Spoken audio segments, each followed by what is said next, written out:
Hey guys, it's Bang for Buck PC Gamer here. Today I'm going to be comparing my MSI Gaming X GTX 1080Ti graphics card to my reference design GTX 980Ti.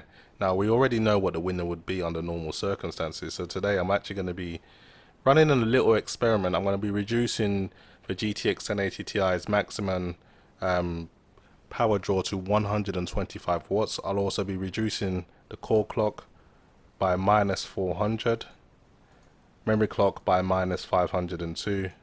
I'll also be reducing the power limit to 65. Now this will bring the card to a maximum boost clock of about 1.17 gigahertz, which is lower than the stock core clock of the GTX 980 Ti. I'll also be boosting the power limit, the temperature limit, sorry, to 90 degrees. This won't actually hit 90 degrees, but just to make sure this doesn't play a part in throttling any clock speeds. Now at 125 watts, that's obviously half the power, more than half the power than this card usually uses under normal circumstances. So it'll be interesting to see just how this card performs to a GTX 980 Ti with reference clocks in gaming. So first up is Crysis 3. Let's quickly go through the settings I used for this test. A resolution of 2560 by 1440, SMAA at medium 2TX, texture resolution at very high, and the overall system specs at very high. So I'll quickly go into the advanced graphics settings. As you can see, everything's at very high. Anisotropic filtering at 16 times, motion blur disabled, and lens flares are enabled.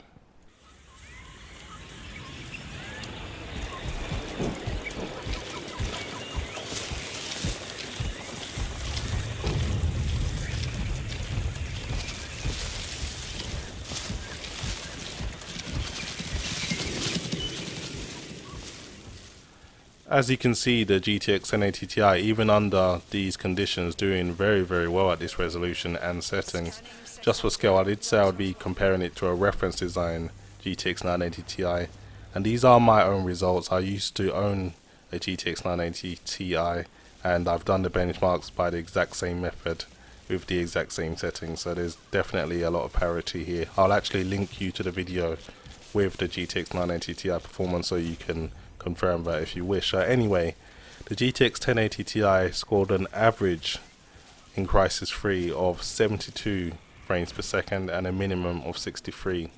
Interestingly enough, a stock reference design GTX 980 Ti scored an average of 66 frames per second and a minimum of 55, and this is pretty insane, to be honest, all the while never exceeding 125 watts, and you can see just how cool the card is operating because of that. Anyway, moving on. So moving on to Rise of the Tomb Raider. Just going through the settings now. I used a resolution of 2560 by 1440. Anti-aliasing method was SMAA. Looking at the graphics settings now, everything is at very high. Anisotropic filtering is at 16 times. And the ambient occlusion method is HBAO+. You can use VXAO, but it's not really worth it in terms of visual quality and the performance hit.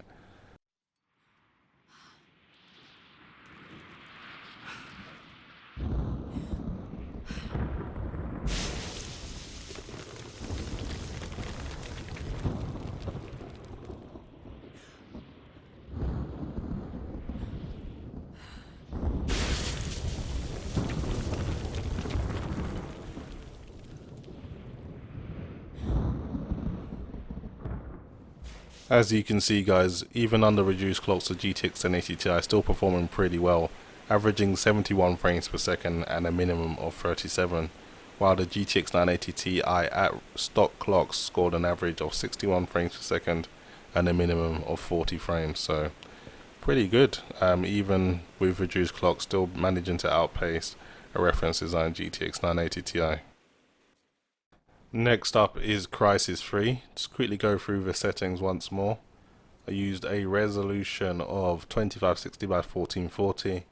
Nvidia Hairworks is enabled with Hairworks anti-aliasing up to 8 times, which is the maximum. All other in-game settings were set to ultra or maxed out as possible. Again, anti-aliasing was enabled. HBAO Plus was their ambient occlusion method, and everything else has been enabled, so the game is pretty much maxed out.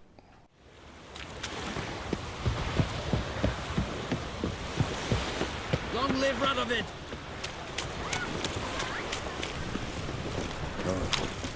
I've had enough of living. Hey, Whitey, why'd your hair go wild? Whoa.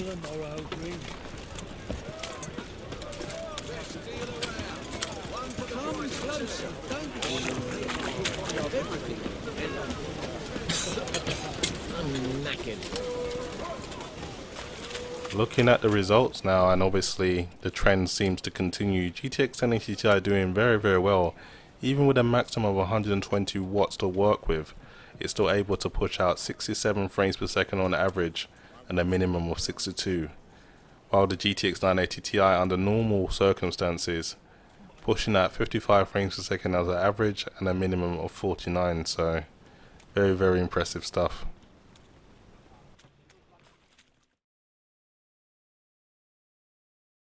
Finishing up with Dirt Rally now. This is going to be the final game.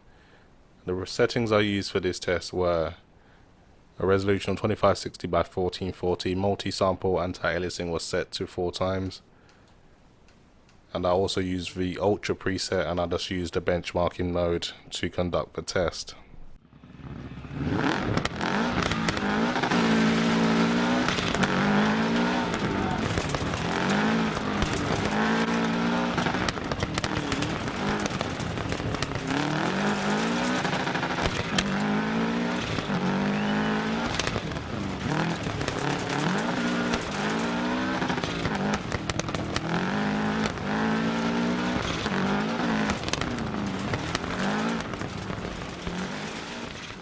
Again, the GTX 1080 Ti doing a great job.